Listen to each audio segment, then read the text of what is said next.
I'm not saying I'm going to rule the world or I'm going to change the world, but I guarantee that I will spark the brain that will change the world, and that's our job. Tell me why. Why can't we live together? Tell me why. Why can't we live together? Everybody wants to live together. Why can't we live together? Hello, all you melanated beauties, sun-kissed by God's lips. This is Coy with your black tea sip. I'm sipping power to pour you the truth. Go grab your cup. Let's fill it up. All right. Welcome. So if you want to hear it, then you want to hear it here. If you want to hear it here, then you want to hear it right now. And if you want to hear it, then you want to hear the truth. Because on this show, the Black Tea Sip, we sip power to pour truth. And we're going to give you what Jesus loves today, baby. Nothing but the truth. So since I'm saying you want to hear it, go. I want to talk about everything that's wrong with black women. And I don't just mean what's wrong with black women. I mean what's wrong with black womanhood, what's wrong with being black, what's wrong with talking black, and just living in our blackness. What is wrong with black women? It seems that black women are the standard for beauty. So, it used to be that you were thickums, a thicky wicky. You were one lifesaver away from being fat. When you had big boobs, big buttons, a small waist, the guys liked it, but society, those, the other folk, the other folk on the other side, the other side of your hand, they would say that was not the standard. You needed to be frail and walk like you were almost about to fall apart. They were looking for runway models, and black women were not what that was. And then all of a sudden, we started seeing butt injections and transferring fat to the lips, and we started seeing images of what was condemned and taboo starting to become beautiful, but it wasn't beautiful in us. We started seeing where you could have braids in your hair. I mean, in fact, they renamed them. They started calling them box braids and changed the way that you do them so that it's supposed to look like each individual braid is framed in a box. And I dare say the only reason that even started is because somebody who did, like a Kardashian, Kim maybe, they didn't really know how to do it any other way. So it became box braids, the same braids that were like, what your grandmama did on the front porch. And then she told you go ahead and snap those peas while she went ahead and pulled that comb through your hair. Now, all of a sudden, box braid, what was used to be ghetto, because remember, if you used to have braids in your hair, you were ghetto. The most we could do and get away with it was a French braid. A French braid was nothing more than two cornrow braids, fatter, larger, on each side of your head. Kind of cascading around your face and dangling towards your ear. That was a cornrow, but they named it a French braid because a cornrow sounded too country, but French. It gave it some kind of distinguished dignity. So then we decided that was acceptable, even for us. We could have a French braid, and it was all right, even though it wasn't nothing but a large cornrow. That's all it was a large cornrow on the side of your face, but that was acceptable, not the cornrows. But then people that didn't look like us started to wear them, and it became all right. And so what I really am confused about is, why is it that black women have become the standard of what's beautiful? We have become the standard of the bootstrap theory because black women are more educated than any other race of people. We have become the standard for how other minorities can reach for the American dream. We have become the standard for everything that is right, yet we are what's wrong. Black women, we are the ones that don't know how to date. Yeah, we're going to get into it, baby. We are the ones that don't know how to maintain relationships, keep our man, be mothers, when it was us that ushered in motherhood, not just from the Nile, when Moses was swept up out of that little river, even all the way to now. We are the ones that don't know how to do anything. We can't maintain anything, yet we are the standard. And I don't understand why that has become the case for black women. In fact, I'm curious to know, and I wish somebody would answer the question and tell me, why is it that now it is okay to date young black women, just not older black women that are more established, older black women that have more to offer, older black women who know what they want and are going to get it, older black women that are even more seasoned. I would dare even say, and I know I'm going to rub some people the wrong way, and forgive me in advance, but I'll even say the black women that would be more, they'd be better in bed because they're a little older, they know a little more. But no, something wrong anytime it's a black woman. In fact, it's something so wrong that now you have black men. This black man, 33 years old, said that he liked dating black women, but not over the age of 25. He dated 21 to 25. That 21 means just enough for you not to go to jail and just enough for them to be out of high school. And maybe they're either on a job or they're in school. Just, so I mean, you don't get now. So just on the cusp, but he was 33. So he'll date black, just not older black. I don't know why, but something is happening, Lola. Something is wrong with black women. And I think it's something wrong with black womanhood. And so today we're going to try to figure it out, because I'm confused by it all. But what I don't understand is why, when you have standards, you are vilified. And it's a black thing, because every other race of woman, they will tell you that black women are told to go to college and get a BS, and white women are told to get their MRS. They'll tell you that black women are too aggressive and that Hispanic women are more willing to meet the needs. They cook and they clean, and we are out trying to earn a living. They'll tell you that black women are too hard, where Asian women are soft.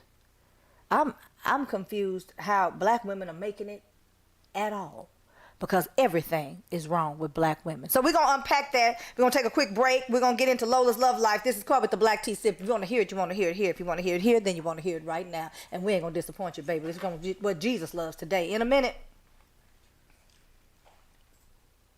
Nourished skin is healthy skin. Simply Ardor skincare products provides luxurious nourishment for your body. Indulge in rich scrubs and body butters, and top it off with our sensational and unique aromatic lines of sprays and roll-on fragrances. It's simple and lovely. Simply Ardor. Love is real. Just spread it.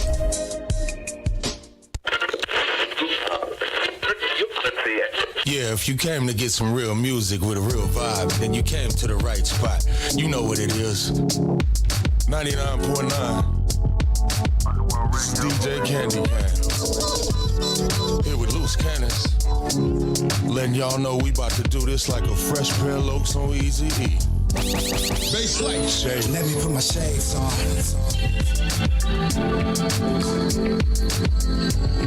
It's cooler than being cool.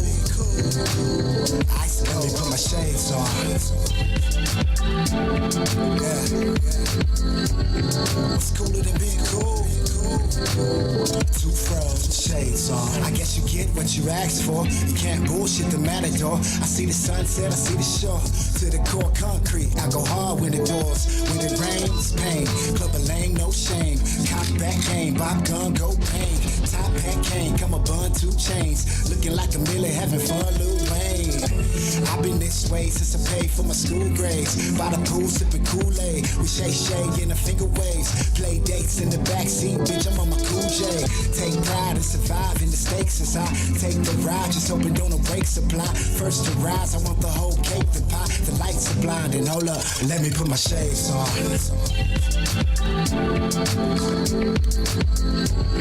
What's cooler than being cool? Ice, let me put my shades on. All right, and we're back. If you just joined us, this is Coy with the Black Tea Sip, and today we're going to tell you what Jesus loves, nothing but the truth. We're talking about what's wrong with black women and black womanhood. It seems like we're the standard for everything that's right, yet we are always blamed for what's wrong. And so in our dating life, which it seems to be the topic of discussion for everybody now, we are all talking about what is going on with black women and black men.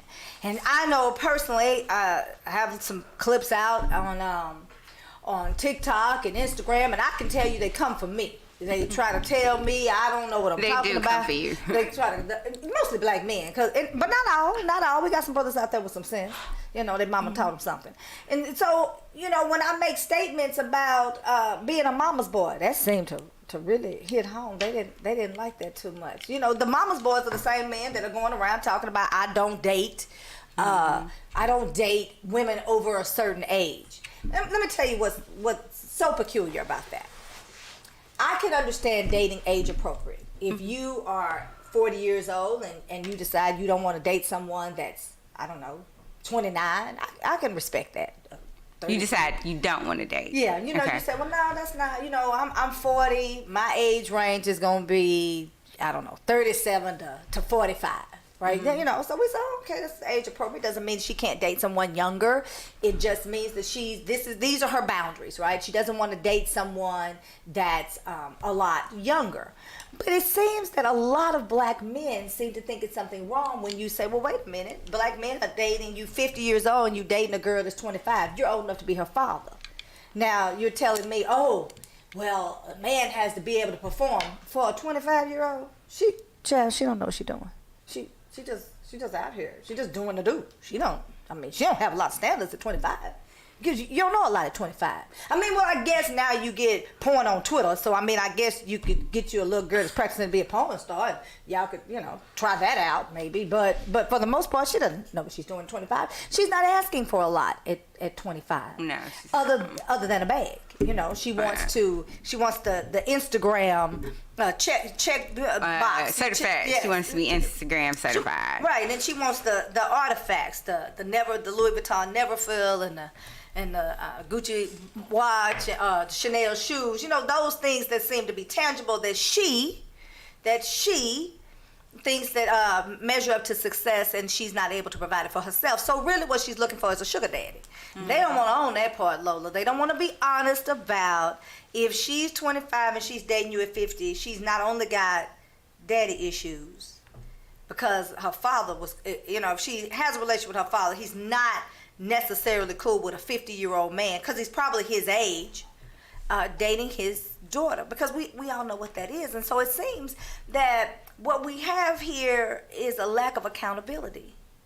Because, I mean, do what you want to do, love who you want to love, date who you want to date. I mean, who am I to judge? I can be quite judgmental, though. But the truth of it is, I mean, just do you, boo, but let's be honest about what's happening. You know, yeah. I think, you know, it's all well, right. I think it's an expectation, too. So, like, a younger woman, you can buy her a bag and she's not going to, you know, hold you accountable for whatever it is you need to be held accountable for. So the truth of the matter is you date with what you're comfortable with, and when you're dating with what you're comfortable with, you're only comfortable in being who you want, because it's all about ego, right? You're the man. Someone is worshiping you practically, or holding you to a high regard for what they have lacked in their lives. So an older man, right? You can't say every, not every, not yeah. Because we haven't surveyed, but many. But many. I mean, ideally, let's be just really. I know someone, a client of mine. Yes, what's bothersome for me is that he has a daughter that's about to be a teenager, and so it's kind of interesting that, you know, classmates. What's his age? Like that. What's his age range? I mean, he's dated someone as young as 21. And he's how old? He's about 45. He's nasty. Yeah, and so it's kind of it's kind of interesting for that matter. And so, yes, I think guys who date younger women, younger women, especially that young, there's definitely, it's about your ego and you don't want to be held accountable. A 25-year-old is not going to call you out. I think it's also when a man is dating a woman that young, he's also compensating. Like he can't buy the Corvette, so he just kind of rents the 25-year-old. Yeah. Because he's compensating in other ways too. Below the belt. I mean, they're going to jump on me again, but it's all right. Because that's what that is. Yeah, because she doesn't know. If I had a man tell me that, well, you have to really be able to perform for for a woman in her 20s. No, because all statistics will tell you that a woman over the age of, I think, 37 is starting to hit her prime. So you have to perform more often and better as she gets older. Right. It goes up for us, it goes down for them. I don't know where these people get their statistics from. These men that get on my social media. It's like but it's part of living a lie too, you know, because for someone to say that they have to perform more or they really have to perform, no, you don't. No, you don't. And you don't have to perform because... And you don't perform. The 33-year-old said that the one that dates 21 to 25-year-olds, he literally said that they are much more amenable, which means they're very... they give you grace. They don't have a lot of expectation. Right. They, and let me tell you why. So I want to speak to some brothers out here. This is going to get me in trouble. I want to tell you why. The reason why she's giving you grace is because you serve a purpose. This girl is not, the girls with the daddy issues, they have severe daddy issues, they might fall. But, she is dating 3 or 4 or 5 or 6 other men, and some of them are in her age range. You serve a purpose. For many. I'm not all, because I haven't surveyed, but many. So, but now they say, well, what about women who date younger men? Well, I'm so glad you asked. It is something to be said. Boy, it's going to be people mad at me. It's something to be said about a 50-year-old woman dating a 25, 30-year-old man. But perhaps she is trying to fulfill some boudoir activity that because these brothers, look, I'm just going to go on and tell the truth. If you want to hear it, here it is. A lot of men, not just black men, men in general, especially in America, we don't take care of ourselves, we don't eat right, we eat fast food. They have an elevator situation in the bedroom. It's going up and down and it doesn't stay. And so you have a lot of women that are older, that are dating younger men because basically he's her plumber. He's just there to service the pipes. Because, at 30, do they even know who Laverne and Shirley is? Did they ever watch the Carol Burnett show? Gunsmoke. Were they forced to watch Gunsmoke with their grandmother? I don't know at 30. I don't think so. So you don't have a lot in common. There's not a lot. There's only a few things you can do. And typically the women are not running around trying to show him off. It's like a little secret between her and her girls. He might show up and like your girl say, ooh, child, he's fine. But more than likely he's not going to the office Christmas party.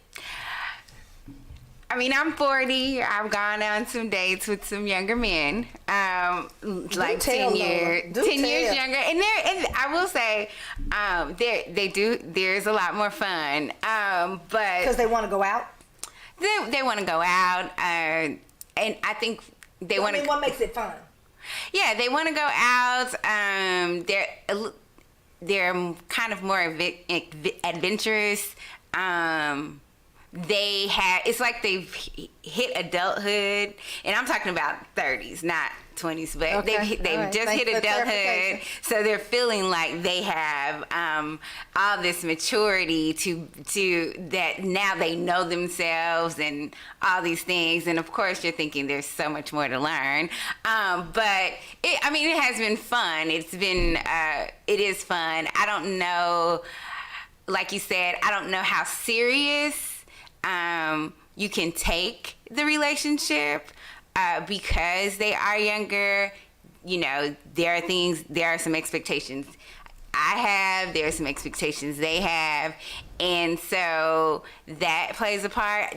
Now I will say men in their 30s, they are stable enough that they're very interested in getting married or having a family. Yeah. So and they're excited. So they're excited because they're looking to just get married. Like, hadn't thought about what type of partner they hadn't thought about the partner. Yeah, it's kind of like I vibe with this person. We can get married. It'll all work itself out. And it's like that's not how that happens. I'm so glad you said that because I think that's part of what what everything is wrong with black women. So we're too strong. We're too aggressive. I had one guy tell me when I was in law school, and he asked me, well, why would you want to do that? You want to be a paralegal? I mean, I'm going to use an example of a complete idiot, but I was asked that. And so, you have all the twos, right? You're to this, you're to that. But you seem to be the standard when people are checking boxes for everybody else. So when it comes to marriage, when we start having those conversations about I want to get married, I don't think we have the conversations about to whom. Yeah, to it. Yeah, like what does that look like? What's your ideal mate? Because it's all about a vibe. We laugh together, we have fun together. The sex is great. Till those bills come. Yeah, or until like till bills come, or until there are questions like, what are you really trying to do with your life, and what does that look like? How does that partner play a part in it? It's kind of like being women wanting to be a first lady of a church, marrying what does that, do you know what that looks like? Do you know what kind of what's gonna happen, what that entails, all of that. And for older women dating younger men, they love they love that we are ambitious, or we're go-getters and things of that, because that's what they're looking for, because that's where they are. So wait a minute, let's clear this up. So younger men, when they're dating older women, are adventurous and exploring adulthood, but they haven't figured out what it is exactly they want. They're just kind of in the moment. Right. They're kind of in the moment. Like they've decided they don't want their girl, they don't want to be with someone that when they leave for work, she's still there. And when they come home, she's still there. Black men? Because it's not a problem for other men. Because in our homes, everybody leave. Mama, dad, kids go to school. Mama go to work. Daddy go to work. Everyone, and then when everybody comes, everyone comes home. There's something.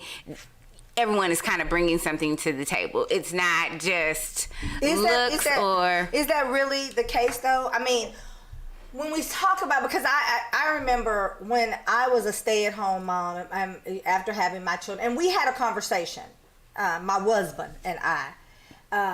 Now it's gonna be some months. Me and said, "Well, I knew she was divorced by choice, baby." I mean, you could ask her. So when we had a conversation, I wanted to be at home with my child, or at the time I didn't know how many. When the first year of life, all the studies talk about the first 12 months and nursing and all that. I want to be at home first 12 months, and so for me, we had a conversation about that, and I was at home with both of my children. For the first 12 months. But that conversation led to other conversations where his friends were like, are you really gonna let her stay at home? Well, now I'm an educated woman. I had money, I'd been on a job, so he wasn't letting me do anything. But I think that's kind of an idea that you have to be let to do something. I think the pushback from black women is wait. This is a choice. This is a choice, and I don't understand the word let. Well,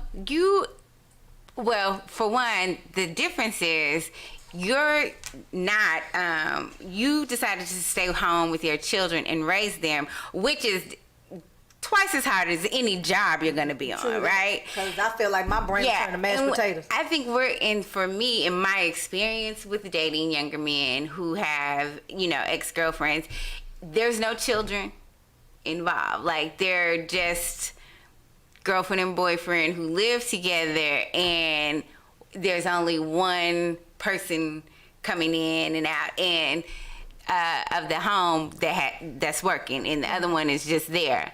And so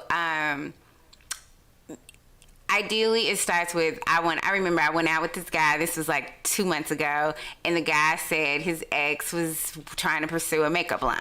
And I was like, oh, okay, that's really cool or whatever. Why was he telling you about his ex on y'all's date? Well, he was we had been we were talking about starting businesses or whatever. So it was a segue. It wasn't, she wasn't the center of the conversation, but he said, you know, when it came to investing in it, his problem was that there was no production, right? So this was an idea, but no website, no chemist, no anything. Just a dream that she did not want to put in the work for. So his whole thing was he doesn't mind supporting someone else. He just needs to know, he needs to see the production. And so, and I understand that, because when someone decides to invest in something that you want to pursue, you should be producing whatever it is you're pursuing. So in that retrospect, and even as a sports publicist, you know, younger players, they date their college girlfriend or high school girlfriend at the, you know, they're going to go work out or practice, they come home and there's no, and that person is just there, right? So they don't even understand work life. Yeah. And so it's, I guess it would be hard to have conversations about a long day or a hard day's work if you're not working. And so, but you know, one of the questions that I continue to hear from black men is, okay, black women want all of these things. You're talking about all these things that black women want, but what about what's going on with black men? This is what I want to say. This is breaking news right here. You know, drum roll, please.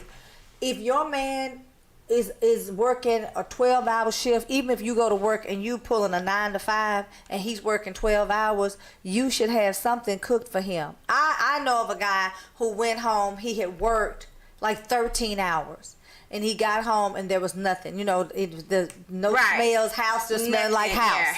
Nothing else. House smelled like house. Yeah. And there's nothing to eat.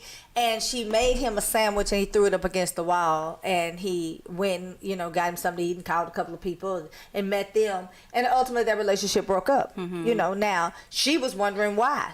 Because there's this other thing that you know, because, you know, everything is wrong with black women. We don't do anything right, yet we're the standard for everything that is right. I think that's just I think that's a mental way of attempting to hold us down or hold us back. You know, like... Who is the one attempting? Society in general. Well, I think it's a whitenized view of how to continue to keep us separate. Right. And I think that we've fallen for it through social media. But all of it is not untrue. I mean, there is some truth to what black men are saying. I know the black women are like, wait a minute, what do you say? There is some truth to it. I mean, you know, I've had black men say, well, we just want to feel supported. We want to feel like we matter. We want to feel like you have, you know, you're considering us in your day and not just take. The problem with that is the fact that you have to ask for it means you don't feel like you're getting it, but two, you don't recognize it when you get it. This is Call with the Black T. So we're going to take a quick break and we'll be right back. If you got somebody wants to weigh in on TikTok, I'm going to allow you to do that. We're going to open the phone lines, 214-556-6239, 214-556-6239. In a minute. Do you want to find a stable job in a growing field? IT jobs such as network systems administrators, cybersecurity, programming, cloud, and computer systems analyst are expected to increase 25% by 2022. Texas Premier Technology Institute offers training for top certifications such as CompTIA, Cisco, and Microsoft in less than 12 weeks. And if you're unemployed or underemployed, you may qualify for free tuition. Contact TPTI at 1-888-490-TPTI or check them out on the web at tpti.us.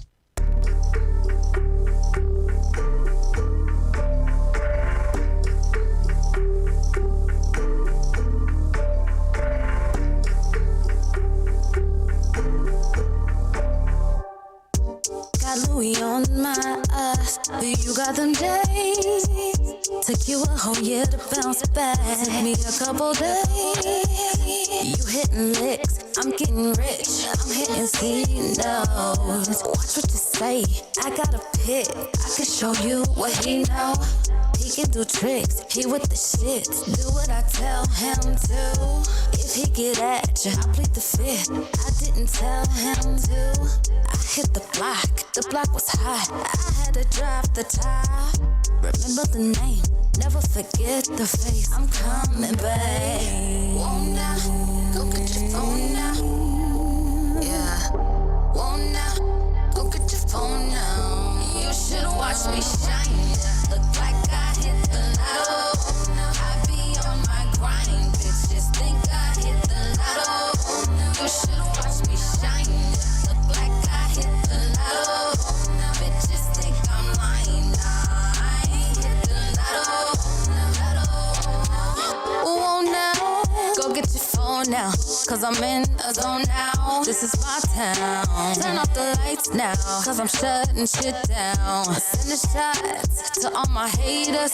No, I don't promote violence. Where is the waiter? Sign autographs later, then I gotta go. Sign autograph on the back of my check. Minding my business, yeah, that's a bet. Baby, my entourage ready to flex. Pop rubber bands, see we neck to neck. Running the race, I got who's next. How does it taste? Pick up the pace, I'm on a new page. My honey's fresh, like they just came out of a suitcase. Won't now, go get your phone now. Go get your phone. Won't now, go get your phone now. You should've watched me shine.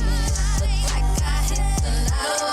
I be on my grind. Bitches think I hit the lotto. You should've watched me shine. Look like I hit the lotto. Bitches think I'm lying. I ain't hit the lotto. They gon' hate on you cause they know you shine bright. They gon' hate on you. All right, and we're back. This is Coy of the Black Tea Sip and Lola of Lola's Love Life. And we're talking about everything is wrong with black women, yet black women seem to be the standard for everything that is viewed right. And so why is it that black women are accused, vilified, and made to seemingly believe that they are unworthy? And so, we were talking about relationships and how we've gotten to this thing about, where they want to judge black women, they want to talk about what's wrong with black women, they want to vilify black women, but when they date black women, they want to tell you what kind of black woman they date. So there's this idea that if you're with a black woman, then these are the acceptable ones. And so I think that the issue for black women is that that is a ridiculous notion. Like they say, well, there was a guy, and I'll see if we can find it, where he's talking about he only dates lighter skinned women. Because, color complex. Yes. And so everything he said about why he dated lighter skinned women was to refute colorism, yet he proved it. Very much so. He proved it, the colorism. And so, you're saying black women are, overly aggressive. If you're just joining us, that was one of the things that I heard. Like, I had people telling me, oh, you'll die alone. Why would I die alone? I'm cute. I mean, why is there a natural assumption? Because I am saying, okay, these are the things that women, not me, but women in general, these are the things that women want. Why having a standard requires lonely death? And here's the thing: if you settle, you're still lonely. Because you are living a miserable life that you are not, because you are living with someone that you don't connect with and that you're not with mentally, emotionally, spiritually, any of that. So loneliness is, So loneliness is definitely, you can still be lonely with someone. Well, die alone. And why is it that if you say these are the things I want or these are the things that I think make sense, why is it that you then have to be attacked? So I've seen a lot of that. Like, this idea that you should be attacked for saying that, you want certain things. If there is a man in your house, you should not be taking out the trash. I agree. Now, can you go and get your tires rotated? And does that mean he's less of a man because he didn't have time to do it and you decide to do it? No. But the maintenance of the car is typically the man. Just like, you know, men cook. There are male chefs. There's nothing wrong with that. But when a man say he's worked a 15-hour shift, he expects for his woman to have something, a home cooked meal. I don't think there's anything wrong with that. I don't either.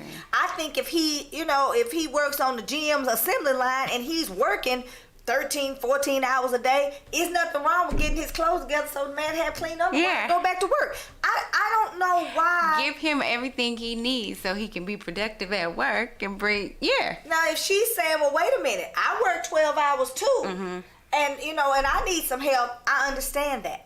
So maybe y'all need to pool your money together and get pay some help. But what I'm not understanding is why you have to be vilified when you say these are the things that I want. So black women, here we are, Kim Kardashian that had all kinds of surgeries to make the whole family. I mean, they all plastic. And then had black kids. And then they went out and got them some little mixed up babies. And little beige babies running everywhere, every which way, except for Courtney. Courtney says she's not gonna dilute the gene pool. She just not. She just gonna go get her a little man that look like a rat with a bunch of ink all over him. So she got Travis Barker, but he's great drummer and people appreciate him. And he looks like a roach. He definitely is. He looks like a tattooed roach. But whatever floats your boat. No tea, no shade. So here we are. They are now the standard. Like the Kardashians are the standard for what looks good, but it's all the things that make up. Kim Kardashian, if you look at like Lala, she literally is trying to look like Lala. And they're friends. Well, she's trying to look like it's weird. And I think the question is more so that we are the standard, yet we are not. But we're vilified. For the things right? That makes them beautiful. So it's like you want us, but you don't want us. And so that's what I want to talk about. Why? Why is it that we are the ones that are vilified, especially in the dating world? Black. I had a man tell a friend of mine it wasn't going to work out between them because she was just too smart and too ambitious. Why all these twos? Where are these twos coming from? How are you don't want to be great. Too smart? Yeah. How are you too smart? She can MacGyver her way out of anything. That is the person I want to be with during the apocalypse. Exactly. Sir, when the zombies come to get us during the apocalypse, you want to be with her because she's going to create a gun out of aluminum Reynolds wrap foil. This is the chick you want to be with. She's going to dig a trail underground for us to get, But she's too smart. And she was really hurt by that because she said, I'm too smart. And she's a sweet girl. She's not overly glamorous, but she's a sweet girl. She's an attractive girl. I think my friends say I'm the only, me and maybe one or two of my other friends are the only ones that didn't gain weight, but she hasn't gained a lot of weight. There's nothing wrong with her that you could just point out 1, 2, 3. Yet, only thing he could come up with was she was too smart and too ambitious. And she was having a conversation with him about how she was thinking that if she got the promotion that she was in line to get, she would spend, a week out of every month in another location. Mm-hmm. And he was like, well, how's our relationship going to work out if you're in another location? 1 month out of the 1 week. 1 week out of the month. So you can't be without your... I think it doesn't make sense. And my grandmama said, if it doesn't make sense, then it's a lie somewhere. Amen. So the lie is, when these black men are telling black women that there's something wrong with them, it's projection. Mm-hmm. It is something wrong with them. And a lot of sisters have reached out to me and shared what I'm going to deem as horror stories of their dating life. And it's almost as if what we're hearing, and this is not every black man. Please do not say yes. It's not every black man. But what I'm hearing a lot of is that we have done. Black society has done a piss poor job of raising our sons to be providers and raising our sons to be loving and caring and a nurturing man. Mm-hmm. And I'm going to touch on that. I'm going to say it like this. When little black boys fall and hurt themselves, or, you know, they're having a bad day, you know, what you hear is, don't cry. Oh, it didn't hurt that bad. Well, how you know? How do you know how bad it hurt? You know, because I have stumped my toe. I have never had anybody tell me, oh, it didn't hurt that bad. Because I'm literally walking across the room like Quasimodo, dragging my foot. No one has ever said to me, oh, it didn't hurt that bad. But, you know, we're at a relative's house. My son runs into the table because little kids are playing. And it says, oh, you know, it didn't hurt that bad. How you know how bad it hurt? Because you're teaching him not to express himself. So guess what's going to happen? Come back. I'm going to take your. Come on in. Y'all want to talk to me? I'm going to talk to you on TikTok. So I'm saying if it didn't hurt that bad, he wouldn't be crying. Let him be able to express his emotions, because when we grow little boys up to grown men, and I don't care what race you are, and they are not able to express themselves, a man who can't tell you what's wrong with him is going to hit something or someone, because that has to come out some kind of way. Yeah. So this idea that you can't have your feelings as a man and express them is why they're shut down when women are trying to say, hey, this and this and this happened and this is how it makes me feel. You know, I think there's a lack of accountability for women and men, but certainly we are experiencing black men coming saying, well, yeah, okay, you want us to take out the trash and see about the car and see about the yard and pay the bills, but what about how I feel? You know, and I don't know that they're not being heard, but I know that in word and in deed, we need expression. So, all right, we're going to take somebody here. Let's see. Oh, wait a minute. Do we take her? Yeah. Okay. I'm trying to take her. Oh, this is a lot. I don't know how to. Okay, we're going to take you in a minute, because right now we don't know. We don't know how to take you. It's not okay. So just hold on and we'll figure it out. So here is where we are with dating. Slowly your face is cut off. Here we are with dating. When black men are on, because you online date. Lola's Love Life. When black men are on online dating with black women, you being a black woman. Ta-da! You being a black woman. When they're on there, what kind of, how are you choosing who you're going to talk to? So even in the profile, it asks you questions like, I like sports, so anyone who's interested in sports, music, from, the South, things of that nature. And then their age demographic, and then even their level of education. So that is how the applications filter out who would be primarily a match for you. Okay. And these are like Hinge, Facebook, maybe. So which one is the best dating site? I like Hinge. I really seems to be the one everybody goes to. Hinge is really good. It's been very accurate. Match and what do you mean accurate? It tends to the algorithm tends to meet the requirements or what you put on your profile. So you're not getting like random people. Like Facebook, I got a man on there that his profile read about his baby mama's had herpes and gave it to him. What?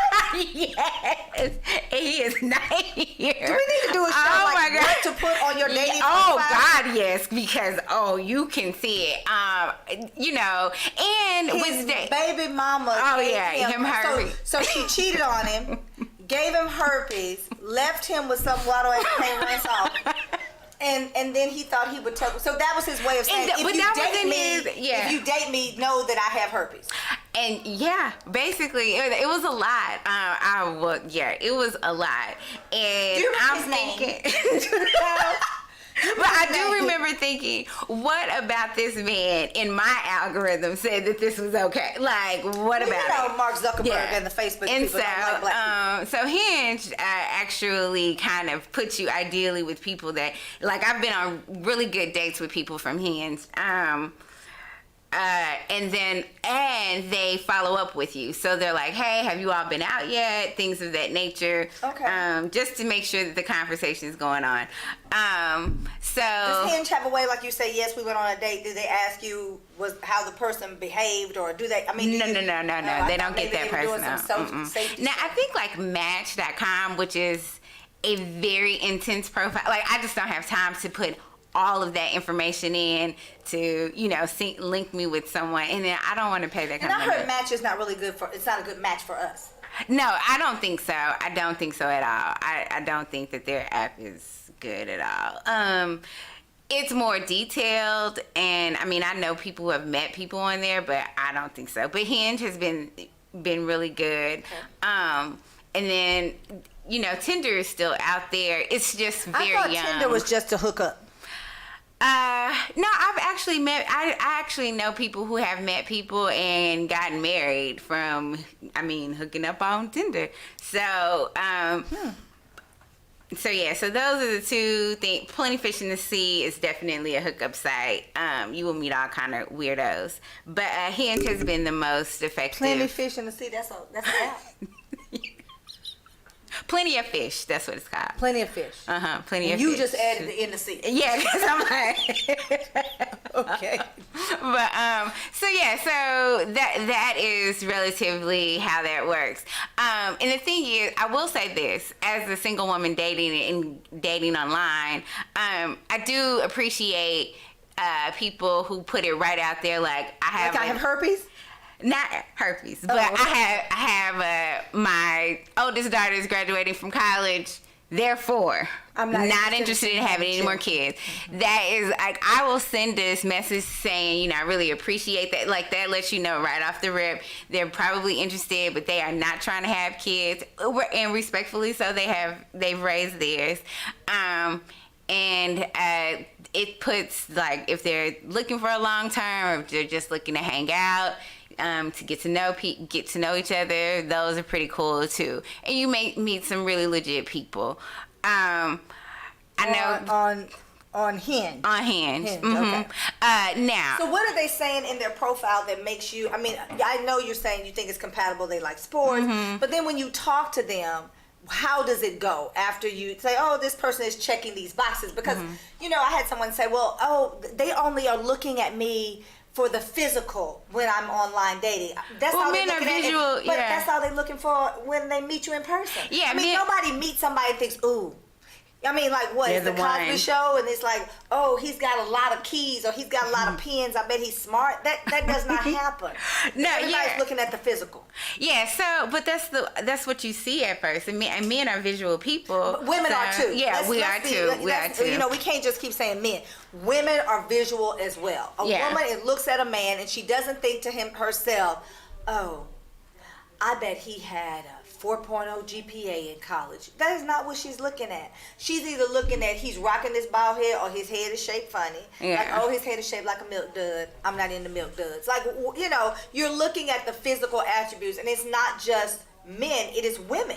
We do the same thing. We're interested by what our eyes see, and then the conversation can spark. Now, sometimes women and men like whether he likes her scantily clad or he likes a woman in a dress and pumps, but he's looking at that. Women look.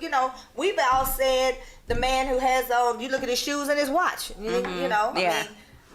So dressing up. Yeah. His watch is probably not. I think probably not. So they are. We're all looking physically. Like, I'm looking at the picture first, and I usually am not talking to anyone where they only have shades on in the picture. Okay, yeah, because I feel like you got an eye situation. Like it's one like a shack. Somebody is like a shack. It's just going with you. And I'm not like, if you say you 6'3", 6'2", and all your pictures are you with you sitting down in a car, I don't really know how tall you really are. Like, somebody lying. So I don't really get into that either. So pictures like that. And I feel like when you do post your pictures, it should post like who you are professionally and personally. Like I have like a headshot on there. I have some fun shots. I actually had my mom look at my profile, and she said, and one of the ones I thought was very sexy. So are you suggesting that people have someone else review their profile? Oh, absolutely. I mean, make sure that they are not swiping. I'm not saying that no names, but they'll keep swiping, and you will have a lot of inboxes of people the next morning. I've never been on online dating. Why would you give me your phone? I did not know what I was doing. She said, "Let me see." I said, "Here you go." Well, you said you gave me the phone and look, yeah, and then I said, "Oh," and then you said, "Just swipe." Well, I didn't know there was a methodology to the swiping. I had no idea. Lesson learned. And somebody tell me you can't swipe up and down. Yes, you can't. I know. I said, Lord, I said, who are these people? I know I didn't pick the. Okay, my friend really was really trying to help me out, and I appreciate that. I think a part of my ego was flattered. The whole part of my life though was like, no, this is not gonna work. You did have some, look. Yeah. I think we can be honest about what we like and what we don't like, and there's nothing wrong with that. Right. I think black women tell black men not to like certain things or talk about. I like a woman that's not over 5'7". And then you have every woman that's 5'7.5" jumping down his throat. Well, a lot of women are saying they want a man that's 6 feet or better. Mm-hmm. You got a lot of shorties out there that feel some kind of way, but on social media, they're not gonna say, especially on Black Twitter, they're gonna be ripped to shreds. But it's the dichotomy between black women and black men, and we're gonna go to break. But here it is: we want the same things, but one group of people is vilifying the other class of people for their desires. So, like the show if you're on YouTube, Facebook. What's the other one we on? Twitch. Twitter. Like the show. Instagram. TikTok. We're on all of them. I don't even know how to work half this stuff. You pick, we're there. Yeah. Or at least we'll try to get there. So I think we need to unpack why we want the same things, how we go about getting the same things in a very different way, and that's what's wrong. Because black women, we have the standard for everything. Yet you have all of these black men talking about they like this, and this on her. This is Call with the Black Tea Sip and Lola's Love Life. We're going to take a break, pay some bills, and we'll be right back in a minute. Oh, Cliff, stand up. Hey, how you doing? This is Ed Gray of the Commish Radio Show. Stay tuned and tune in and be up to speed on everything in social justice, human rights, and politics on the Commish Radio Show, airing every Saturday, 5 p.m. on the Fishbowl Radio Network. Jump in. Podcasters and internet radio hosts, it's time to take your show to the next level. Hi, my name is Sammy G, a 30-plus year radio broadcasting veteran, public speaker, and voiceover artist. And for the last 11 years, now the proud owner of Fishbowl Radio Network, the largest and most listened to streaming platform and radio station facility of its kind. 2 years ago, I created a proprietary system to help podcasters and internet radio hosts learn how to program their show like the pros, build a constantly growing and loyal fan base, and monetize their show. I teach this system every 6 weeks via Zoom to individuals all over the world. The Behind the Mic Masterclass is 6 one-hour classes that will finally take your show to the next level. Call today, 817-633-4880, 817-633-4880, and reserve your seat for the next Behind the Mic Masterclass. Did you know the Proverbs 31 woman was also an entrepreneur? It's true, but somehow we struggle to embrace our businesses as the God-anointed ventures they truly are. Well, I'm Tiana B. Cluis, executive pastor and owner of a multi-million-dollar consulting firm, and I want to invite you to join me on Saturday, October 1st at Ambitious Dreamers The Pouring. Claim your seat at www.thepouring.life so you can be equipped with the practical and biblical strategies you need to embrace your business as a means of financial abundance and ministry. Space is limited, so register now at www.thepouring.life. Hi, Hi, this is Diane Marion Eunice, and I am a licensed marriage and family therapist. For the past 9 years, I have worked with over 300 couples in the areas of sexual health, communication, and conflict resolution. If you are interested in rebuilding connection and intimacy with your partner, please contact me today. I can be reached at 682-201-8175, or you can email me at diane@letstalkrelationships.org, or visit my website at www.letstalkrelationships.org. And remember, you can't heal if you refuse to deal. The Centers for Disease Control and Prevention is working to help keep you and your community safe from the threat of novel or new coronavirus. Take the following everyday steps to help avoid the spread of all respiratory viruses. Wash your hands often with soap and water for at least 20 seconds. Cover your cough or sneeze with a tissue. Throw the tissue away and then wash your hands. Avoid touching your eyes, nose, and mouth. Clean and disinfect frequently touched objects or surfaces, such as remote controls and doorknobs. Avoid close contact with people who are sick. And stay home if you are sick. Call your healthcare provider if you develop fever, cough, or difficulty breathing. For more tips, visit cdc.gov. I'm not saying I'm going to rule the world or I'm going to change the world, but I guarantee that I will spark the brain that will change the world. And that's our job. Tell me why. Why can't we live together? Tell me why. Why can't we live together? Everybody wants to live together. Why can't we live together? Hello, all you melanated beauties. Sun-kissed by God's lips. This is Coy with your black tea sip. I'm sipping power to pour you the truth. Go grab your cup. Let's fill it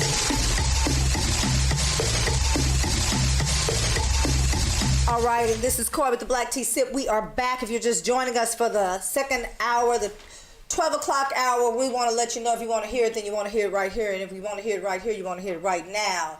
And right now we're going to tell you what Jesus loves. We're talking about what's wrong with black women. It seems like everything is wrong with black women, yet we are the standard for what's right for everybody else. And so in our dating life, what does that look like? What is that? How is that coming across in our dating life?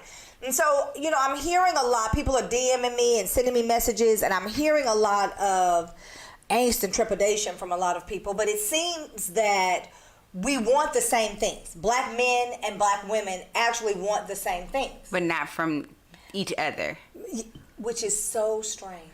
Yeah, that is. It's like because you end up dating a white woman or a Hispanic woman. This is the one that gets me. Mm-hmm. You date a white woman who darkens her skin, who wears braids, who get a tan, everything. Got the big butt, big lips. So now we're talking. So now it's not just a physical aesthetic, because when you talk to him about why he chose the white woman, he says things like, "She's not as combative, right? She's not as aggressive. She's easier. So. But what is so complicated about us is that as a black woman, especially as a single black woman, when we have, because we're educated and because we have our own goals and things that we do by ourselves, I would think that would be easier than having to feel like you are responsible for someone else to be happy. I'm so glad you asked, because I say this all the time. Mm-hmm. We are told to get a BS and not an MRS, right? White women are told to get an MRS when they go to school. You can always go back to school, but you get the man. Mm-hmm. And I think, so here it is for the brothers. Black women, don't get mad at me, but we're going to tell you what Jesus loved, nothing but the truth. Mm-hmm. Black women, we are taught you don't need no man. We raise our daughters, we don't want them to need a man. Mm-hmm. But men, not just black men need to be needed. Mm-hmm. Now, he needs to know that when you come to him, you are looking to him to solve the problem. But here's the problem. Herein lies the rub. He's got to be a problem solver. Right. And so, you know, the old adage that we raise our daughters and we love our sons, it plays out in our dating life. Mm-hmm. You know, I think that for me, when I was saying, you know, I needed some tires, and the man I was seeing just bought them. He did not ask me, do I need tires? I don't remember telling him I needed tires. We were going to lunch. He drove to the discount tire. I said, what are we doing? Because he said we were going to go to lunch. And he said, you need some tires. So what we're going to do is going to drop your car off, get you some tires, and then we'll Uber to whatever to eat. And I said, well, it's like Uncle Julio's right here. We just walk down right down a little walkway. Mm-hmm. So now I have a friend who's married, who he didn't buy her new tires. Mm-hmm. You know, and I'm saying, here's the dynamic of the different, both of them are black men, and clearly I'm a black woman, and so is my friend. So this is about how we envision the different roles. I got slammed by all kinds of black men because I said, what is that woman's what does she view as manhood? So when she is looking at her standard of man, what is she saying that looks like to her? And I was very trivial and trite in my examples. I gave examples like taking out the trash and seeing about the yard, maintaining the car. You know, and black men said, well, I'll do that, but she got to have dinner cooked when I get home. I don't understand this whole dinner thing, other than I've met a lot of black women that can't cook. Listen, they're going to get mad at me again. That is inexcusable because, ma'am, I'm not talking about cooking for yourself. I mean, cooking for your family, your husband. You need to be able to eat. So if I don't understand why you don't know how to cook nothing. What? So I mean, we just really started doing frozen foods. Everybody was opening a can growing up with their mom. You don't know how to just put some black eyed peas in the pan, some salt and pepper. It's beyond my understanding. And black men are telling me they work in 12-hour shifts and they come home and house is smelling like house. So I think the problem is we have envisioned this idea of what success looks like. Okay. Success, seemingly, you know, y'all let me know if I'm wrong, seemingly success to black women looks like being able to buy her own Benz, pay her own mortgage, live her standard, whatever that is, and not have to ask anybody. And success to black men looks like being able to provide a life and live a good life without stress. That is what I'm hearing. Mm-hmm. So I want to talk about a little bit, Lola, because I know you're dating online and we got Lola's Love Life, but I want to talk about a little bit, you know, why we can't seem to get that together. Because let me tell you what my issues are. I don't understand somebody not preparing a meal. I'm saying, why both of y'all can't cook? Maybe, you know, your day, you off on Monday, maybe your day, sir, is Monday to cook, if that's the thing. But providing food for the house, and you will get tired of eating out, but providing food means everybody gets a chance to eat, regardless of who brought the bag home. Right. And it seems like we're checking boxes. Mm-hmm. You did this, I did that. She did this, I did that. And you're losing, even in your dating and your relationship life, you're losing if that is how you are measuring up whether or not the relationship is successful and whether or not you should stay. And so to that point, you definitely should be who you are, right? So, and what I mean by that, like, I'm a giver. So if I'm a giver and I do things, I'm a team player, I'm just doing them. I'm not saying, well, I did this and you did that. And, you know, anybody who's doing that definitely is insecure or is guarded. Very, very guarded, and they fear that if they give too much, then they're not going to get something, and you can't. So in a relationship, you can't be that way. In a relationship, if you are determining what is wrong in the relationship, and then you're adding it up, like you're doing little tally marks, then you're going to be unsuccessful. Period. So I want to, you know, like, I didn't know anything about golf, right? Mm-hmm. Dating a guy that loves golf, that was his thing. So I started to learn golf, Googling golf, I bought a book about golf. It was on sale. I bought a good book about golf, and I really wanted to learn golf and was really getting ready, geared up to start taking golf lessons. And, the boys playing basketball. But that's something that I was looking at revisiting, to take golf, so that would be something that we would be able to do together. Mm-hmm. And so, I took an interest in what he was interested in. Mm-hmm. But I had somebody tell me, well, you're just going to be a golf widow, because he's going to leave and he's going to play. Because my ex-husband, all he did was play golf, and he never wanted me to go with him. Well, if he's got to stop and explain the game, if he's got to try to teach you golf protocol, if he's got to try to, and you're not interested in the game, you're not paying attention, you don't know how they keep score. Well, it's burdensome to try to explain something to somebody. You'd rather just go on out and have a good time. This is the other thing. I got slammed for saying, if you don't smoke cigars, ladies, stay out the cigar lounge. Well, I mean, yeah. If you're not a golf person, you just want to be with him while he's playing golf, then you shouldn't be jumping in the cart every weekend. Mm-hmm. He ought to have some time to himself. And the thing that I'm hearing is that women feel like when men go off with other men, they're automatically cheating. That is unfair. Because just like you need girl time, he needs guy time. Mm-hmm. Men who have relationships with other men, camaraderie, can laugh and talk and discuss and fortify and maintain relationships.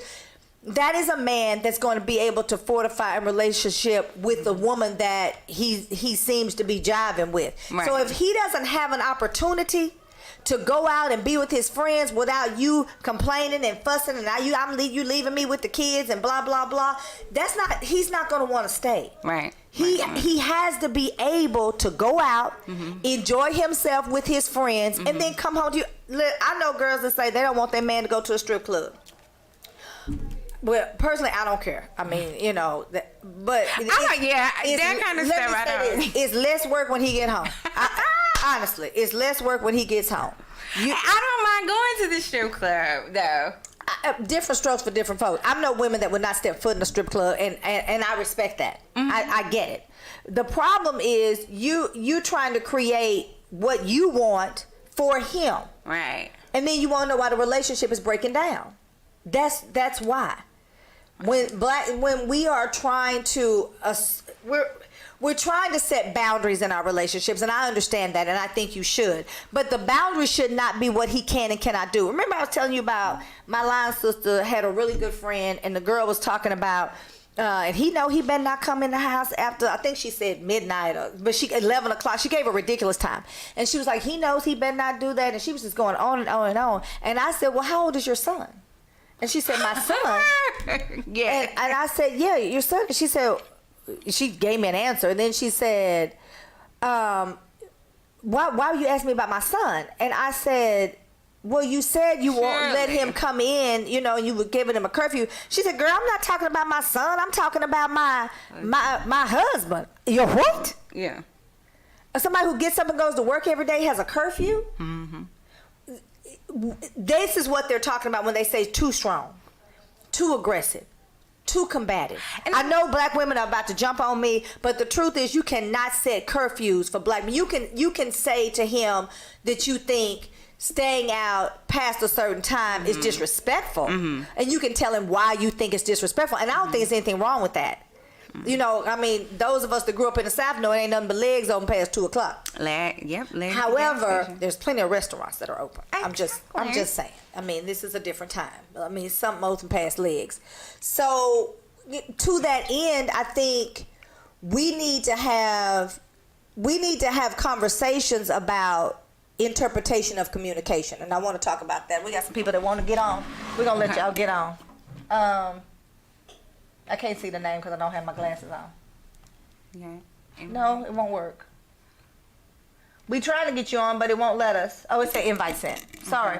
So with that, you have people that don't really appreciate or understand communication. Now I want to talk about communication because we typically are yellers. You get mad at your kids, you yell. You get mad at your man, you yell. Black women are yellers. I'm not saying just black women are yellers, but in your friend group, your girlfriend will say, girl, I was yelling. I'm so mad at that child. I was yelling. And I had to catch myself. Mm-hmm. So black women, here's what I want to say. black men in particular, but I think men across the board, but black men in particular, do not hear well when you are yelling. They do not hear well when you are yelling. It's almost, now I'm about to get in trouble, like a dog. When there is a dog and the dog gets very, very excited, the dog gets sensory overload. When a dog gets sensory overload, he cannot respond to commands. He does not physically hear what you're saying. So you have a dog that's a jumper and the dog is jumping up and down and you're telling the dog to stop, he can't hear. Right. That is how men hear when you're yelling. So if you're yelling and you da da da da da da da, I told you and you didn't do, he doesn't hear. He just hears the volume. He doesn't really hear the words, and he's only keying in on certain parts of the conversation. So when y'all are talking next time and you say, that's not what I said X, Y, Z, 1, 2, 3, and he only heard 1, 2, 3, it is because of the tone and the yelling. It's not that he's not confrontational. It's not that he's some kind of wuss. He physically, in order to maintain a certain level of composure so he doesn't snap off, does not hear you. It's like his ears cut off. And it's a trigger, too. I mean, I think some men who have grown, raised by their moms, yelling, maybe, very angry or bitter for... Right. Those are triggers. And so when they do see black women, it's...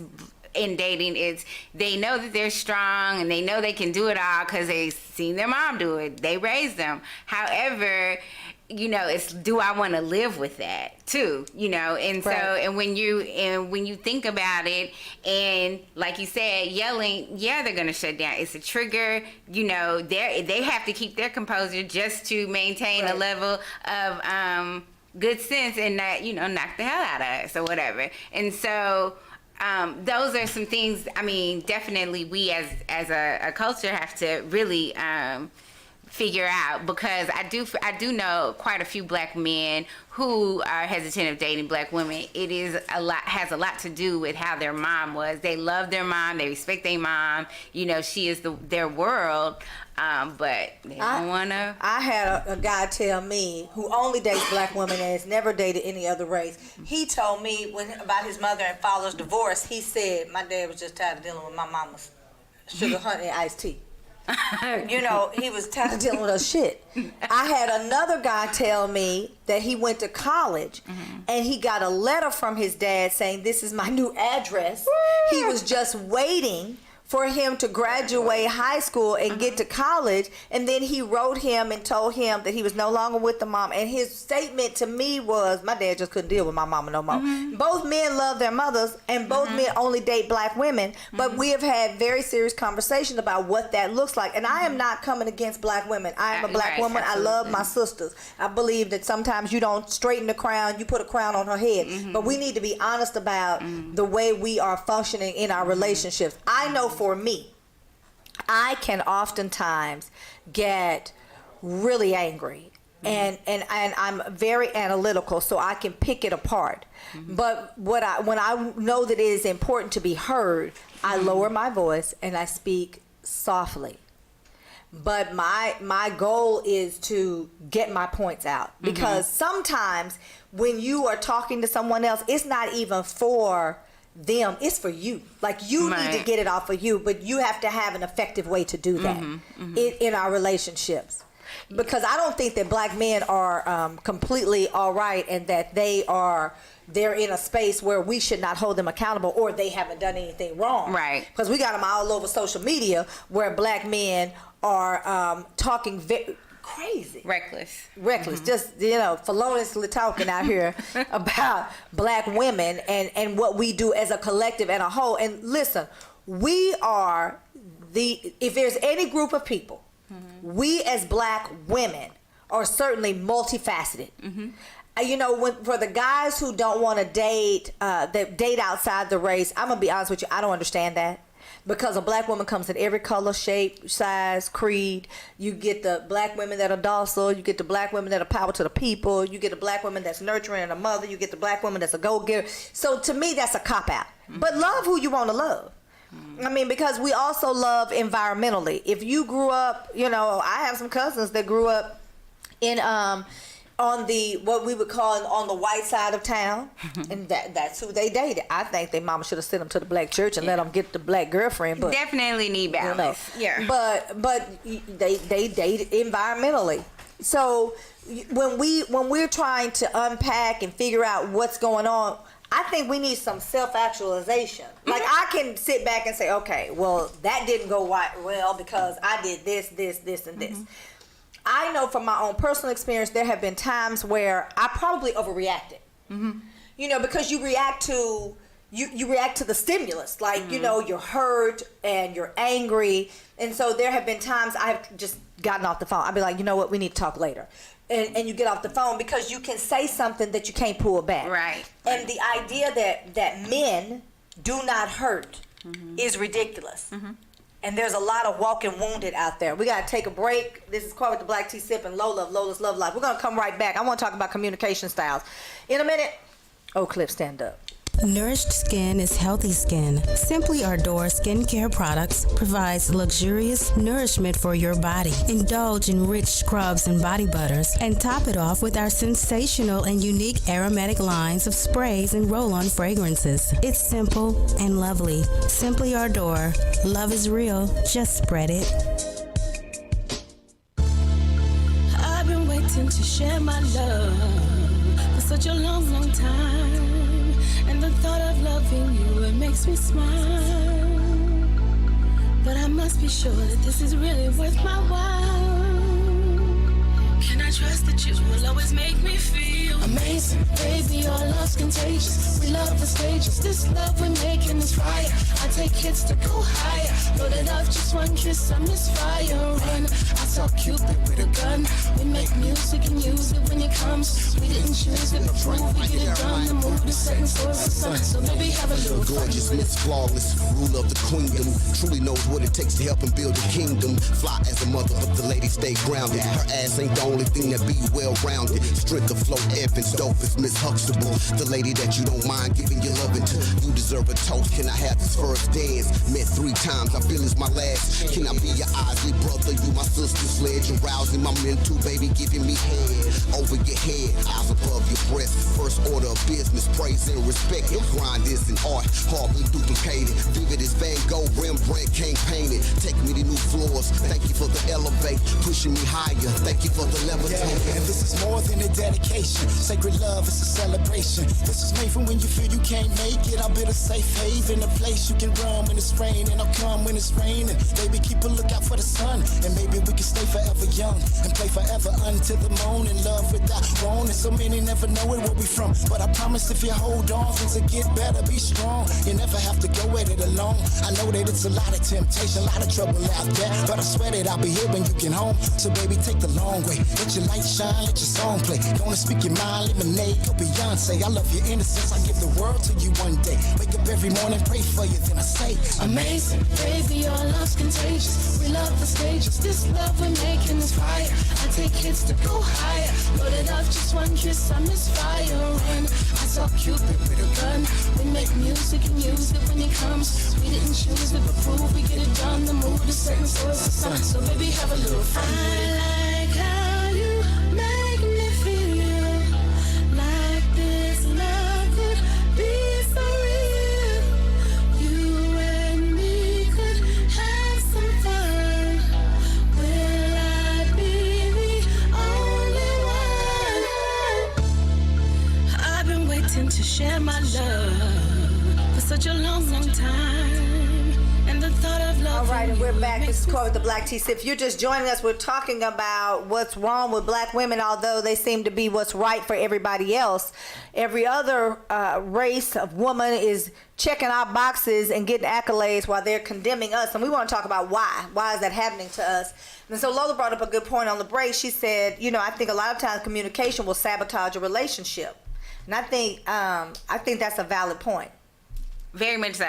Because we self-sabotage our relationships because of what we're used to. We say we want something that we're not getting, and so when we get what we want, we sabotage it by the way we react. We create scenarios and events that never happen, just so that we can get the reactions that we're used to getting in relationships, and that is a big problem. I know I have definitely self-sabotaged some relationships because I was, used to something that I didn't want, but did not really know how to care for what I was getting at the time. Well, that's just real. And then another thing is articulating what we want or articulating how we feel. A lot of us really can't do that based on, like you said, Coy, suppressing our emotions growing up. Like,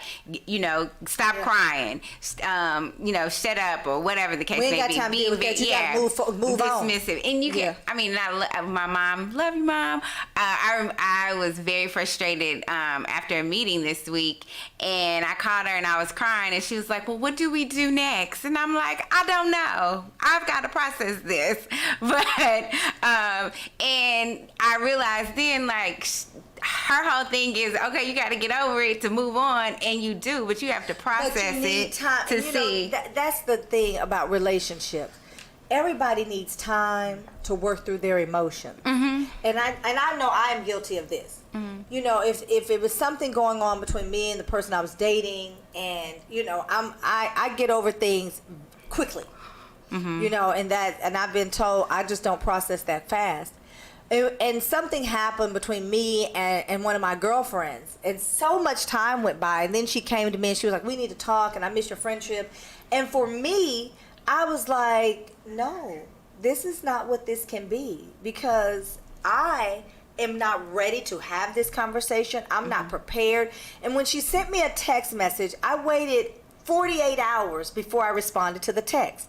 Now, whether that works in your male-female relationships, what I want to say is you have a right to feel the way you feel. Your feelings are valid because you feel them. Mm-hmm. What we don't want to do is we don't want to project past hurts, past pains, past people onto the next person. Mm-hmm. So although your feelings may be valid, mm-hmm. and although the way you're feeling is real, mm-hmm. we want to make sure mm-hmm. that what we are actually feeling and telling the other person is really what the other person did. Mm-hmm. And I think there's a lot that goes on between a projection. You have someone who really, they said something or they did something, and they come back and they say, hey, I'm sorry, I know you took that this way, that's not, and my last girlfriend, when she would do the same thing. Nobody wants to hear about your last girlfriend, or nobody wants to hear about your last boyfriend, because you're in this moment with this person. And let's be real clear. If the people that you're dating keep doing the same things and doing you wrong, you're the common denominator. It's you. Right. It's you. You have created the monster that you're battling, mm-hmm. and you're playing a role in your own disappointment. Mm-hmm. That's, mm-hmm. I don't know my granddaddy ever gave me truer words, but I know my grandmama said the truth don't care who tells it. So if you are in a situation where every girlfriend is cheating on you, you need to look at yourself and what you're doing. If you're in a situation where you keep picking guys that really do not satisfy you or fulfill you, but they check in boxes 1, 7, 12, and 37, and the rest of those boxes, but you feel like those are the big boxes, maybe you need to look at some of those other boxes mm-hmm. that you're checking, because you're the common denominator. Mm-hmm. The problem is you. You can't say that it's Harry, Tom, Cornelius, or Christina, Tabitha, and Simone. It's you. And doing everything right is not. You may be doing everything to do right in a relationship, and you're still getting the same result. But in that space, you have to realize it. Sometimes you're taking on things. A lot of times, you're taking on things that are not your responsibility, and so this is why you are put in these positions. Like, it is not my response. Like, if you mad, I'm not gonna be like, oh, well, what's wrong? How can I help? And what's wrong? If you're not gonna talk about it, then I can't help you. Well, see, but here's the thing, and I think this is why black men are saying, because I'm kind of that. When I was married, my ex-husband is passive aggressive. So before he was my husband, his way of dealing with things would be he'd be walking around sulking. So, you know, I don't deal with that well, and that's not my thing. So, and half the time I'm not paying attention because we had two kids under 5. Mm-hmm. So I didn't have time to deal with moping. Right. And then, you know, it might come across and I'm like, what's wrong with you? Nothing. Well, I'm not going to answer no more, you know, because I got other stuff to do. Mm-hmm. You know, okay, maybe another 3-4 days go by and I'll be like, what's happening here? What is going on? You know, you walking around, you shutting the doors kind of aggressively, you're not really talking. It might take me 2 weeks to see you with little kids at that age. Now, it probably wouldn't take me that long now, but then it probably did take me that long, at least a week, because I don't know if it's just something you're dealing with on your job. It's hard to be a black man, period. It's hard to be a black woman. I think it's harder to be a black man in this country. Mm-hmm. So since it is hard to be a black man in this country, and that's not diluting the struggle of black women. I need to say that because y'all gonna jump on me. But for me, when you are walking around, I don't know if it's your job. I don't know if your dad did something to you, because his dad is a cuckoo bird.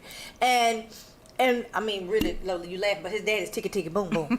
and so, you know, I don't know if you're working through something. So I'm asking you a question, you're not answering. Well, I'm just moving on to something else because I did not make the time. So here's what I want people to understand. When you're dealing with someone who's not really used to articulating their feelings, and you know that there is some kind of power struggle or some kind of situation within the home structure in which that person grew up, you're going to have to give them some grace because that's your person. Right. You chose that person, so you have to give them some grace. Mm-hmm. And I think what we're doing, I was certainly guilty of it, is I wasn't doing that. You know, and then when he would finally come to me and say, oh, well, this, that, and the other happened, and I'm talking about, you talking about what happened 2 weeks ago? Yeah. You still mad about 2 weeks ago? So now I'm completely dismissive, because why is it taking you 2 weeks to articulate your feelings? Yeah. You know, because I'm supposed to be your ride or die. Mm-hmm. So if I'm supposed to be your person, you're supposed to be able to talk to me. Mm-hmm. And I think it's a lot of relationships break down in that regard because, one, people don't really know how to be in a relationship. There are many of us who have not seen a relationship work. You know, many of us haven't had the benefit of a mom and a dad in the home, you know, or mom, you know, the grandmama and the granddaddy. I got to see all of that. My grandfather on my mom's side died before I was born, but the stories and what he did and his relationship with my grandmother, I got to see my granddad and my grandmother, and sometimes they would be mad at each other and my granddaddy would leave. I got to see my mom and dad, so I know that relationships are not perfect. Right. And I know that you can be in a relationship and love someone and not like them. And I think we don't understand that part of it. Mm-hmm. And so where you see that there's some stick-to-itness in other races with our black men, it is really because what we have internalized as the ups and downs of relationships is also our time to go. And I'm not saying you got to stay, because certainly I left, but there should be some things that you do to determine whether or not it's time to go. Yeah. Now, my mama said when you get your enough, you get your shit and you go. Yes. So, and I'm a firm believer in that.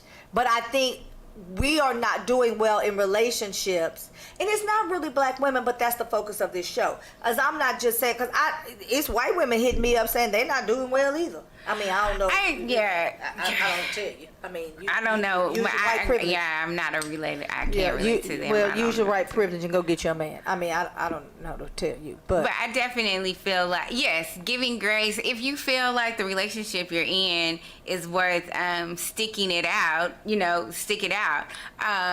But in loving someone, you have to love them how they are, because they may not change. Well, but here is the thing that I want, and this, look, breaking news. Do what you know, what does the preacher say? Tweet this.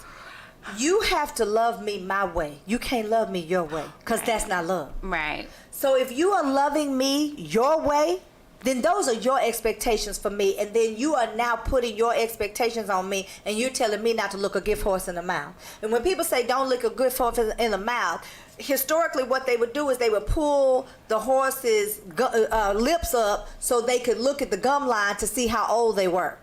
They weren't saying that you shouldn't look at you know, whether or not he had the right horseshoes on and he was going to go lame, or whether or not, you know, the structure of the body and looking at the legs. And they were saying, don't decide that you don't want it because it's a little older.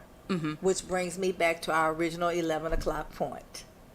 You got too many men out here who have decided they don't want a woman that they are saying seasoned or older. Or what about just a woman who's knowledgeable of self? Because you're not going to find that in a 25-year-old. I mean, you have some mature 25-year-olds. She's certainly not going to be like a 35-year-old or a 45. And if you are 55 years old, but you like saying that you're with 25-year-olds, you checking boxes. You know, more than likely, this is the dude who was nobody in high school, and he got stuffed in a locker, and then he bloomed afterwards, and he's got a good job, and he has decided that this is the value of success, that I can get a younger woman to look at me when I'm almost the age of her grandfather.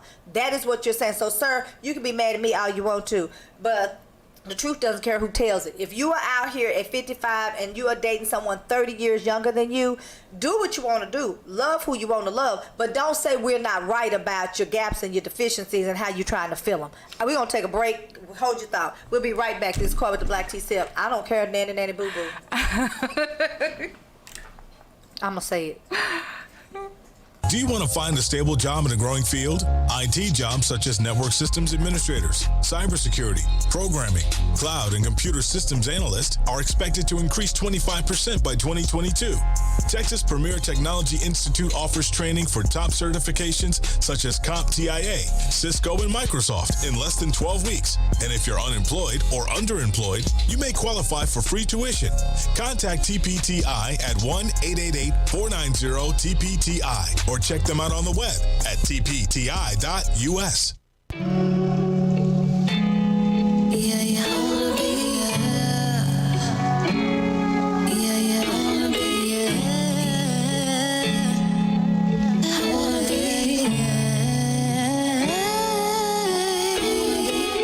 You keep on asking me where I wanna be. I wanna be next to you. Baby, I'm thankful for the game that you're teaching me. I take it to heart. I want a piece of you. I wanna be yours. I wanna know what you're thinking. And when we talk, what you feel. There is a problem, babe. Don't know if it's real or not. I know what I feel. I need some more of you. You and me belong together. I don't mind showing you it's real. I feel your heart when it beat. Me and you, we on the same team. Yeah. I wanna be yours. I wanna be yours. I got a smart mouth, but I want it to be yours. I got a good heart and it's beating for you. Don't have to show me it's real. I wanna be, yeah. I don't mind showing you it's real. I wanna be, I wanna be, I wanna be, I wanna be, I wanna be, yeah. I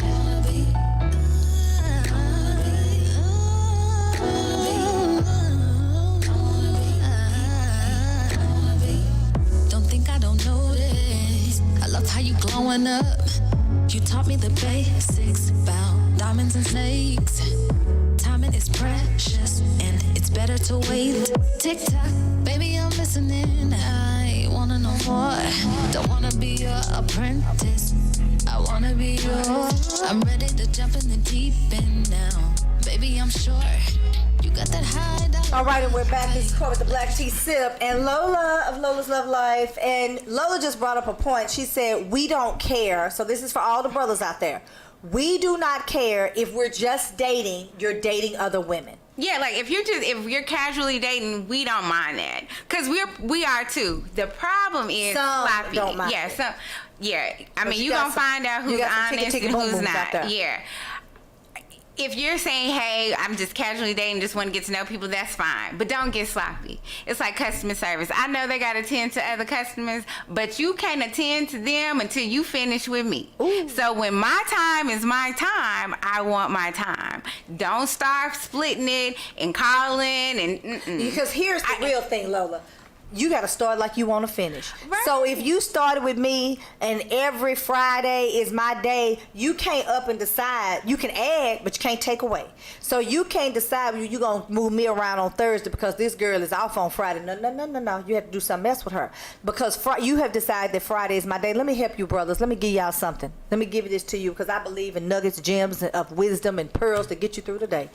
You cannot start doing something with a woman and think that she is not going to know when that changes. Men are creatures of habit. Yeah, like we Y'all recognize routine. We were talking about when we were talking about the older men dating younger women. Mm-hmm. And it was, I mean, in my 20s, I did date an older man, 52. Nice gentleman. We went to dinner when he was in town. But I knew it was a routine when he left the Tiffany's box on the pillow and told me he had to catch an early flight to go to a meeting. I knew I wasn't the only one in this game. Right. So there, because you all have habit. I mean, like creature of habits, like you said. And so we recognize that. And it's the same thing with dating multiple people. The whole thing is don't be sloppy. Like, because now I feel like you a messy man and you like that kind of drama, and who's not going to give it to you is me. Right. Like, I'm not about to, I don't have to prove nothing to you or the other two chicks that want to see who I am. As a matter of fact, count me out. I don't want to play no more. And you know what? I'm different. Like, here you are, you got somebody else. If I don't have a problem if we're, like you said, we're just dating and you dating other people and, I call you not available, that's fine. I mean, even if I know what that is, that's fine because I'm never in a drought. Right. So I got a team too. You know what I'm saying? It's a roster. So for me, next, and maybe that's the guy you really like. So, sometimes that happens. That's the dude you really like. So you're kind of like, and then maybe you may experience even a little disappointment. But you should not be mad at him or her because she has someone else because there's no there's no understanding of what the relationship is until you get an understanding. So if you're just dating, you're just dating. Well, for me, I'm dating somebody else too. The problem for me is when you're dating someone else and then you start acting like we're together. Don't forget you got this other thing over here. That needs to be handled one way or another. That needs to be handled. And if it's not handled, then the other person, even if they don't check out, like you said, know that they gonna have somebody else, and you can't be upset about that. No, not at all. And that's the part that kills me. Now he or she is upset because it is obvious this person is still dating someone. Well, start like you want to finish. Until you're ready to take fun, don't act like somebody's your girlfriend or your boyfriend. You should not, ma'am, sir, ma'am, you should not be out here acting like you have the job when you still putting in an application. Even if you feel like you're on a probationary period, you're still trying to figure it out. You should not be acting like you already have the job and doing all of the responsibilities and the job duties that the job requires. Girlfriend, you acting like the girlfriend, but y'all still dating. There ought to be checks and balances. And when they're not, then that's on you because you set your own boundaries. And I don't care, a man or woman, just be honest. You can just be honest and say, listen, I'm just getting to know people. I really like you. I dig you. It's a good vibe, but I don't want to mislead you. And I used to tell, when I was first getting divorced, I used to tell people, listen, because I don't know, I kept meeting these men that wanted to get remarried. I was like, child, I'm coming out of something. I'm not looking to get into nothing. So I would just say, listen, I've already done the white picket fence, the 2.5 kids and a dog. If you want to have some fun, I'm your girl. We can hang out and we can get some laughs. But anything beyond that is way beyond the brevity and scope of the role I'm trying to fulfill. That part. That's beyond me. I can't do that for you. I'm trying to come out of something. And because when you start acting like a girlfriend and y'all just dating and he tells you the truth, like he told you he was dating other people and now you're mad, you can only be mad at yourself. That's right. Because you signed up, the job requirements in this role are this. If you want to do more in that role, that's on you. You don't get paid more just because you did more. So, and if you on salary, it don't matter if you stay 12 hours. You get paid for them 8. So don't. And people, and it's not just women. It's men and women that do that. Because here is the thought behind it. If I do these things, they'll see me as this person, and I will be able to slide into this role. That does not happen. And you look like a person that doesn't listen. Uh-oh. That's really what you are exceeding expectations for something that they didn't want. Like, this is not what they asked for. And so now when it comes to telling you, hey, I told you this is what I want, and you like, oh, you don't appreciate. Well, no, you don't listen. Well, you know it's not gonna happen like that, right? Mm-hmm. You know the other person is gonna be like, oh, you trying to play me. Yeah. No. And now you're the victim, right? In your own, but you played a role in your own disappointment. Yeah, my whole thing is this: when it's just me and you, let it be me and you.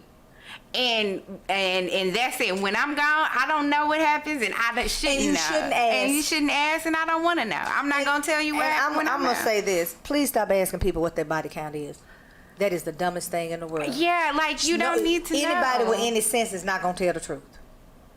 So please stop doing that. But it's none of our business. It really isn't. The decisions that you make there, that's none of our business. The only thing I ask is be honest about, like, because of sex, protect yourself. Like, be responsible in your activities. But other than that, how many people you done been with, I don't want to know, because I'm not going to tell you mine. Well, and I just think, how does that aid you? I mean, if you're a woman and you ask a man how many women he's been with, and he says 316, I used to hang out with Magic Johnson, what do you do with that information?